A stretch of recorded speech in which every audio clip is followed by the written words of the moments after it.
Okay.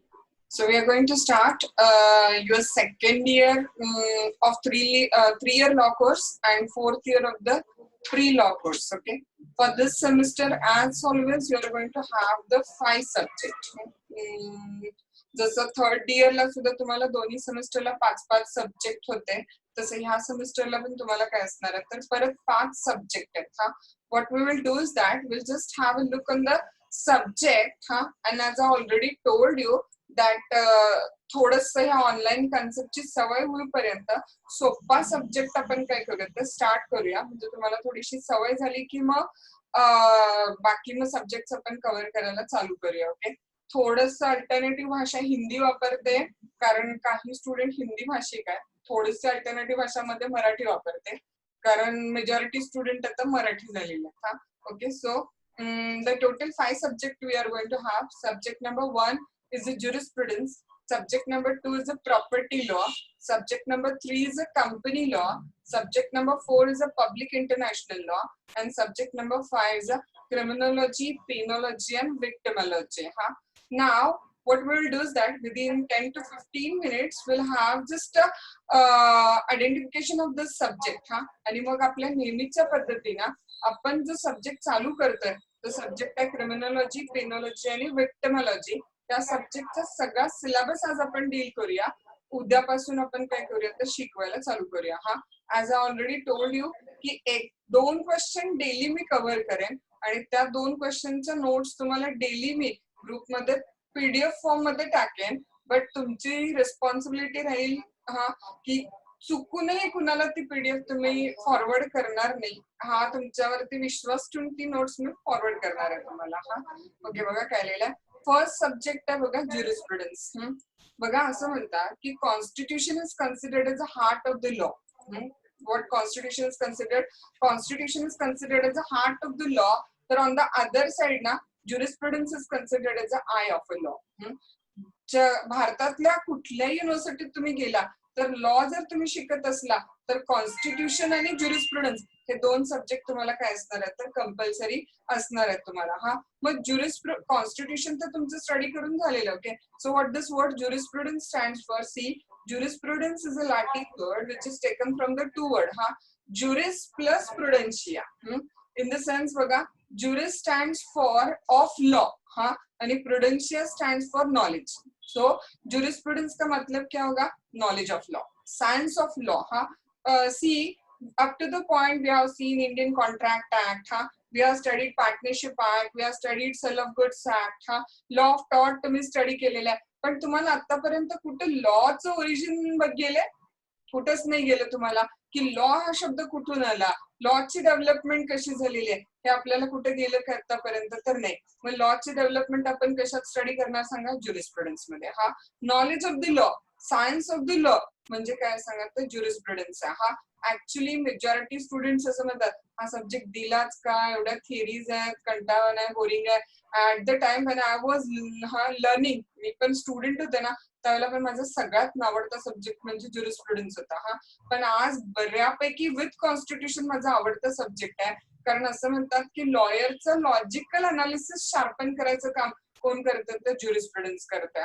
त्यामुळे ज्युरिस्प्रुडन्स थोडंसं कंटाळलं जरी असलं तरी आपण जरा त्यात इंटरेस्ट क्रिएट करू. आपण वेगवेगळे असे एक्झाम्पल्स देऊ की तुम्हाला आवडेल तो ज्युरिस्प्रुडन्स, असा प्रयत्न करूया आपण त्याच्यामध्ये.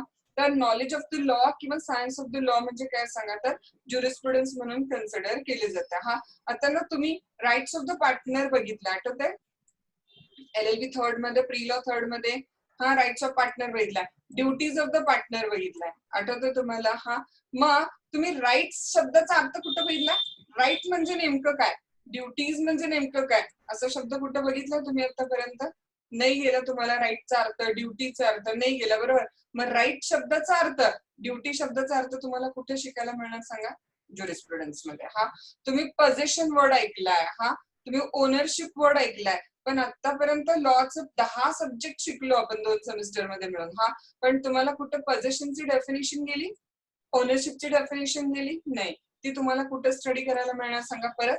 ज्युरिस्प्रुडन्स मध्ये. Getting the point? तर पोझेशन, ओनरशिप, राईट, ड्युटीज, लायबिलिटी, हे सगळे जे बेसिक लिगल गोष्टी आहेत त्या आपण कुठल्या सब्जेक्ट मध्ये शिकणार आहे सांगा? ज्युरिस्प्रुडन्स मध्ये. हा, जरी नावडता सब्जेक्ट मेजॉरिटी मुलांचा असला तरी will try to create a interest. हा, त्याच्यानंतर सेकंड सब्जेक्ट प्रॉपर्टी लॉ आपल्याला. हा बघा, ऍडव्होकेटच्या दृष्टीनं, तुमच्या प्रॅक्टिसच्या दृष्टीनं one of the very important subject.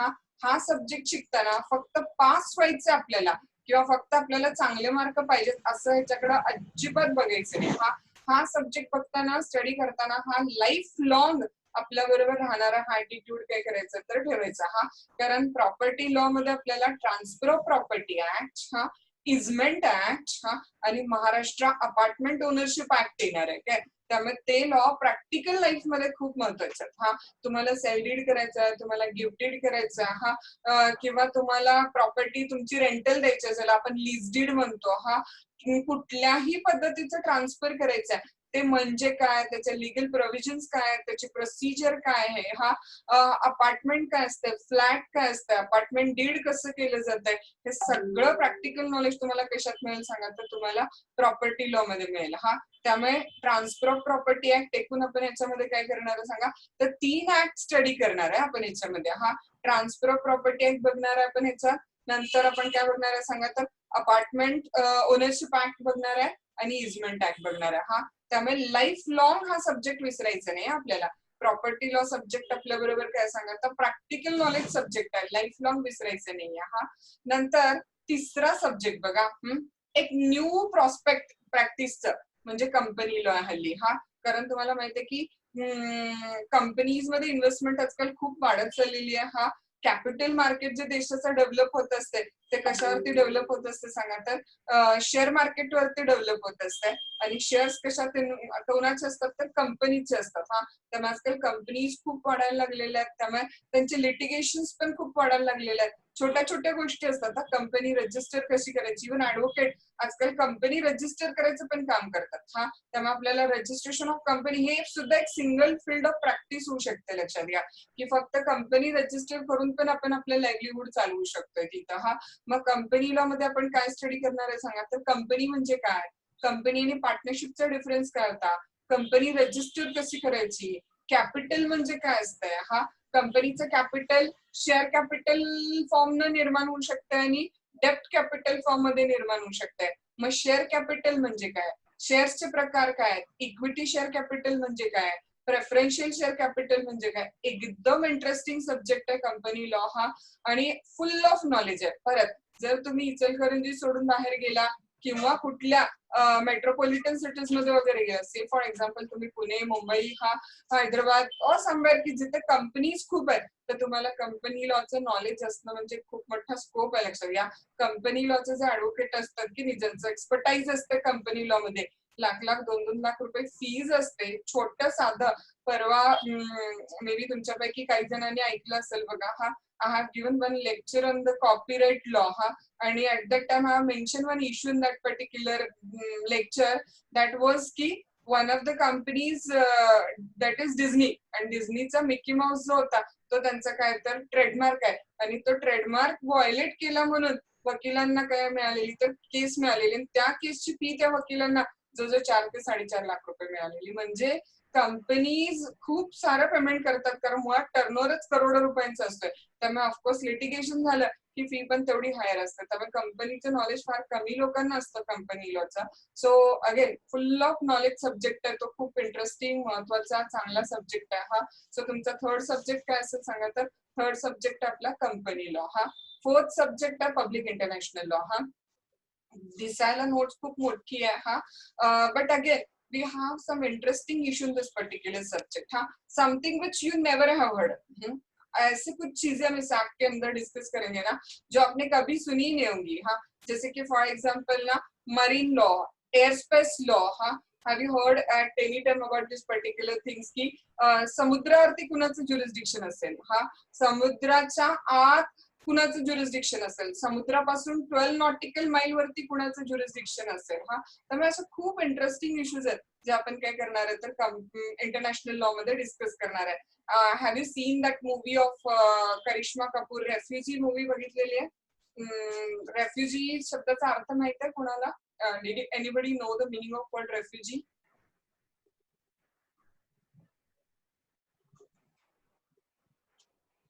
नाही माहिती कुणालाच रेफ्युजीचा, कुणीच मूवी बघितलेली नाही रेफ्युजी.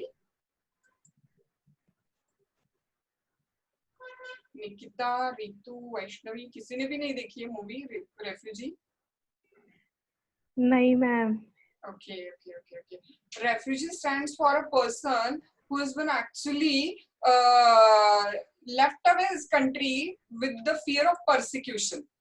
जिसने वहां पे उसके लाइफ को धोखा है, डेंजर है, इसलिए अपनी कंट्री छोड़ दी है, तो उसको उसके कंट्री का भी सिटीजनशिप नहीं है, और जिस कंट्री के टेरिटरी में आके वो छुपा हुआ है ना, उसको उस कंट्री का भी सिटीजनशिप नहीं है. हाँ, तो वो जो बीच में अटका हुआ है ना, ना जिस देश से आया हुआ उस देश का है, ना जिस देश में आया उस देश का है. सो ऐसे जो वो लोग होते हैं ना, they are considered as refugees consider किया जाता है. तो इनके भी बहुत सारे इंटरनेशनल प्रॉब्लम्स होते हैं, तो वो रेफ्यूजीज के प्रॉब्लम भी इंटरनेशनल लॉ के अंदर डिस्कस होते हैं. सो मरीन लॉ, हाँ, एयर स्पेस लॉ, अंटार्कटिका, हाँ, these all interesting issues are there. Somewhat words are difficult in the law, but you will like it. हाँ, subject बहुत सारे लोगों को पसंद आ जाता है ये, and scoring भी होता है actually subject. हाँ, so public international law is the another subject we are going to have, and ultimately the subject we are going to start till the time you get habitual with the online classes. हाँ, एक easy subject हम start करें, जैसे मैंने आपको बताया था, criminology, penology and victimology, क्योंकि इसमें 25% syllabus, हाँ, या 20 to 25% सिलेबस पुराना है, लाइक आईपीसी से कुछ मटेरियल इसमें रिपीट आता है, तो थोड़ा सा online connection end all that आप लोगों को हैबिचुअल होने तक हम लोग एक इजी सब्जेक्ट से शुरू करते हैं, क्रिमिनोलॉजी, पेनोलॉजी एंड विक्टिमोलॉजी. हाँ, now see, before going into the syllabus of this subject, let's have a look on this meaning of word. Criminology मतलब क्या, पेनोलॉजी मतलब क्या, and victimology मतलब क्या? Is anybody knows what is mean by word criminology, penology and victimology?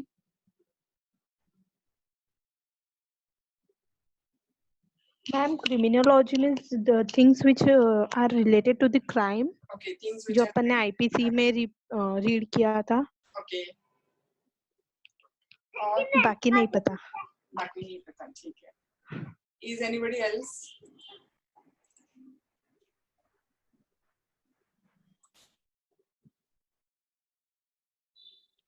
और किसी को ma'am, पता है? क्राइम मतलब जो आईपीसी में ही पढ़ा था, हाँ, which is forbidden by law.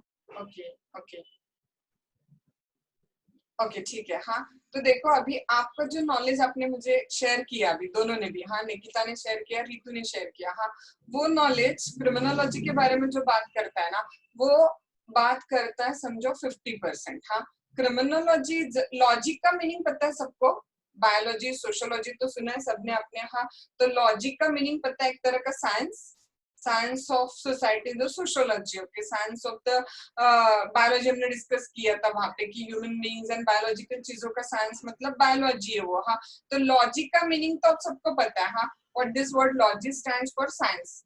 Logy मतलब किसी भी ब्रांच का एक साइंस है, राइट. हाँ, तो लॉजी मतलब क्या होगा, एक तरह का साइंस. ओके, देन क्रिमिनोलॉजी, हाँ, सो क्रिमिनल प्लस लॉजी, हाँ, ऐसे हम लोग उसको डिवाइड करते हैं. हाँ, तो निकिता और रितु ने मुझे जो आंसर दिया ना, वो आंसर क्या था, बोलो हाफ था. Both of them talk about the crime. तो criminology is about crime and criminals. ध्यान में आ रहा है क्या बोल रही हूँ मैं वहां पे?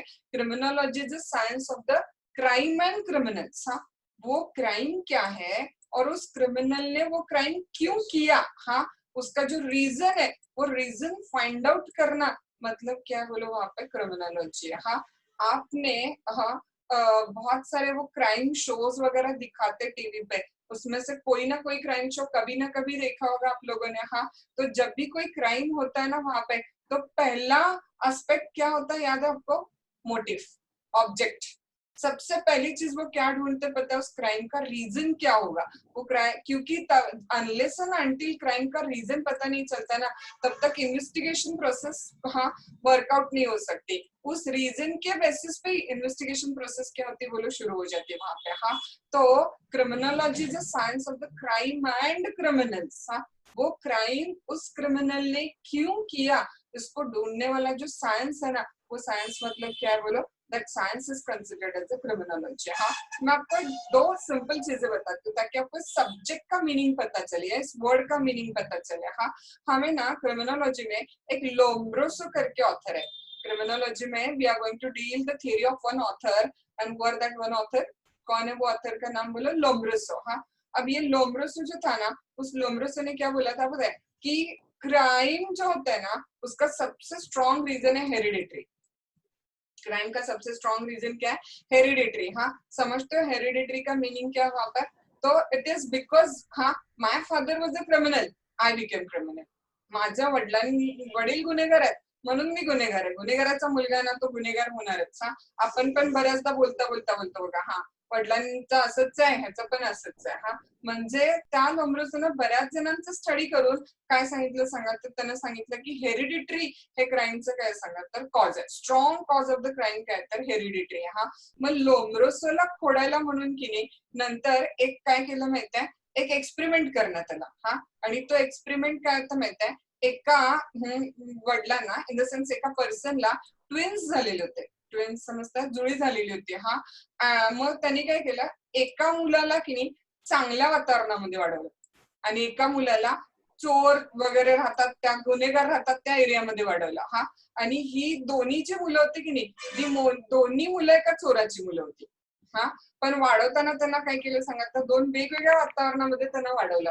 मग आता जो मुलगा त्या क्रिमिनल्सच्या एरियामध्ये वाढला तो काय झाला सांगा, क्रिमिनल झाला। हा, आणि जो मुलगा चांगल्या लोकांच्या एरियामध्ये वाढला तो मुलगा काय झाला तर चांगला एक गुड हा लॉ अबाइडिंग सिटीजन म्हणून काय झाला तर ग्रो झाला। मग ते प्रूव्ह झालं की फक्त हेरिडिटरी हे कॉज ऑफ क्राईम असू शकत नाही। म्हणजे आता साधारण तुमच्या लक्षात येत असेल criminology is a science of the crime आणि क्रिमिनल्स। हा, गांधीजी आठवतात, no person is a born criminal, कुणी पण जन्मानं गुन्हेगार नाहीये, राईट। हा, त्यामुळे गुन्हा करण्याच्या मागे काही ना काहीतरी कारण असू शकतात आणि ते गुन्ह्याच्या मागची कारण आपण कुठल्या लॉ फाइंड आउट करणार आहे सांगा तर क्रिमिनोलॉजी मध्ये आपण ती कारण काय करतो तर फाइंड आउट करणार आहे। Did you get? सब लोगों को देखो ध्यान में आया क्या क्रिमिनोलॉजी का मीनिंग?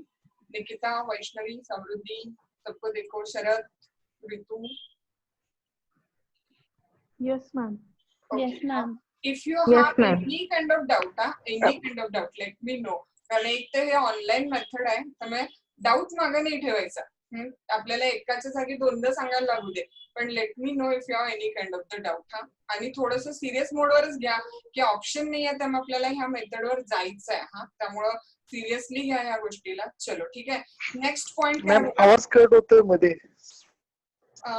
बघा शरद, शायद तुमच्या नेटला काही प्रॉब्लेम आहे काय?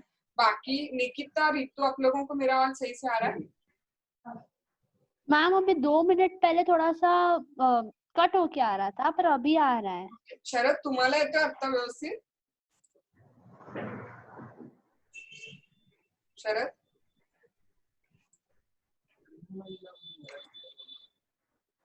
गुन्हेगार शास्त्र।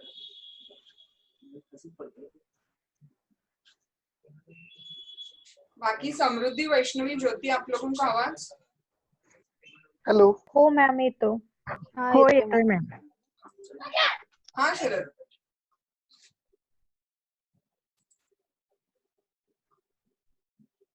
okay, we'll continue.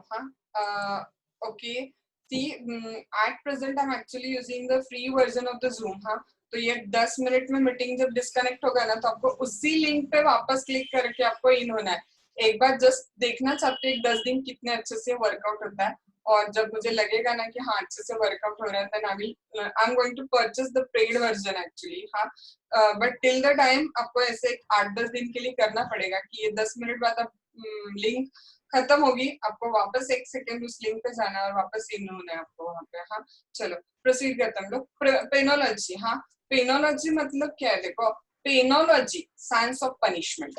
Pinal word सुना आपने? हाँ, आईपीसी याद आपको, इंडियन पिनल कोड। हाँ, आईपीसी में क्या दिया हुआ बोलो? पनिशमेंट्स। हाँ, फॉर डिफरेंट क्राइम। क्राइम की डेफिनेशन भी दी है और क्राइम की क्या दी हुई है? पनिशमेंट भी दी है। तो penology stands for science of punishment. हाँ, now you may have a question in the mind कि ये क्या चीज है? साइंस ऑफ पनिशमेंट मतलब क्या होगा यहाँ पे? हाँ, I will give a simple example from your IPC itself.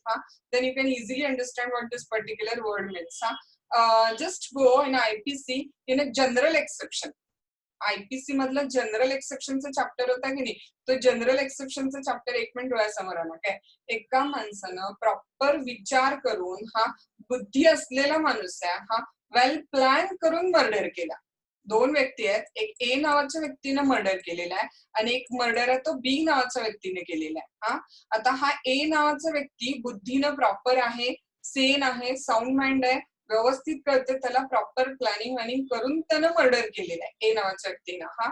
आणि बी नावाचा व्यक्ती जो आहे की नाही तो पूर्ण वेडा आहे, त्याला काही कळत नाहीये.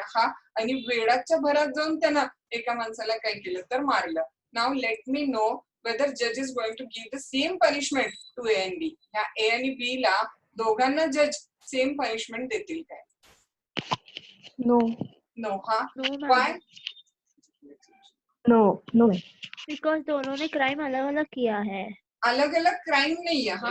क्राइम तो यहाँ मर्डर एक पर्सन, हाँ एक पर्सन साउंड माइंड है और दूसरा पर्सन अनसाउंड माइंड है. अनसाउंड माइंड आहे. राईट. म्हणजे एक माणसाला व्यवस्थित कळते की आपण काय करायला लागलो आणि ह्या बीला तर काहीच कळत नाही की आपण काय करतोय तिथे. राईट. त्यामुळं दोघांची परिस्थिती जी आहे की नाही, ज्या परिस्थितीत त्यांनी क्राईम केलेला आहे ती परिस्थिती दोघांची काय सांगा तर वेगळी आहे. मग सायन्स ऑफ पनिशमेंट आम्हाला सांगते, पेनॉलॉजी आम्हाला सांगते की same punishment should not be given to all.